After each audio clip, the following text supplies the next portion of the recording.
আমি সাদিক ভাই, এখন আমি আপনার কাছে জানতে চাই যে দেখা যায় কি একই ব্যক্তি কিন্তু অন্য ব্যক্তির নামে একই একই বিষয় নিয়ে অনেকগুলো মামলা বিভিন্নভাবে করে থাকেন এবং দেখা যায় কি যে এই যে চেকে ডিজনের মামলা করলো সেই কিন্তু আবার একটা কিন্তু 420 একটা ফৌজদারি একটা মামলা পেনাল কোড একটা মামলা করে দিল। সেক্ষেত্রে কি দুইটা মামলা কি একসাথে চলতে পারবে কিনা?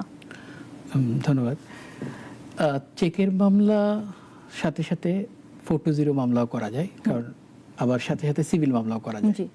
এখন 420 বা পেনাল কোডের মামলা চলবে কিনা এই ব্যাপারে অ্যাপিলেট ডিভিশনে দেখবেন আপনি 21 BLC appellate division 174 mister justice chief justice ছিলেন সুরেন্দ্র কুমার সিনহা একটা দিয়েছিলেন যে না 420 মামলাও চলবে।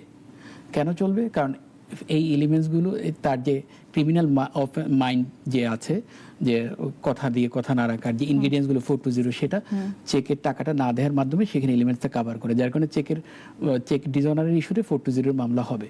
কিন্তু আবার বেশ কদিন পরে এসে যেটা 23 বিএলসি অ্যাপিলেট ডিভিশন 140-তে honourable chief justice mister Hasan Foyez সিদ্দিকীর তার একটা জাজমেন্টে সেখানে বলেছেন না, চেকের ডিজনারের এগেনস্টে 420 মামলা করা যাবে না, কারণ 420 মামলা করতে গেলে আপনাকে পেনাল কোডের 415-এর যে এলিমেন্টসগুলো ইনগ্রিডিয়েন্টসগুলো সেগুলো কভার করতে হবে। এই জিনিসগুলো কভার হয় না। এখন সিভিল মামলা করা যাবে কিনা এই প্রশ্নে যদি আসেন, তা এটা খুব সেটেল প্রিন্সিপাল, সিভিল মামলা করা যাবে। একসাথে ক্রিমিনাল মামলা এবং সিভিল মামলা চলতে কোনো বাধা নেই। এবং সিভিল মামলা এইটা অ্যাপিলেট ডিভিশনে আপনি দেখবেন যে 55 ডিএলআর অ্যাপিলেট ডিভিশন 62-তে এটা স্পেসিফিক্যালি বলা আছে যে আপনি সিভিল মামলা এবং এনআইএক্টের মামলা অথবা ক্রিমিনাল মামলা একসাথে চলতে পারবে, কোনো সমস্যা নেই এবং এটা কোনো বার নাই।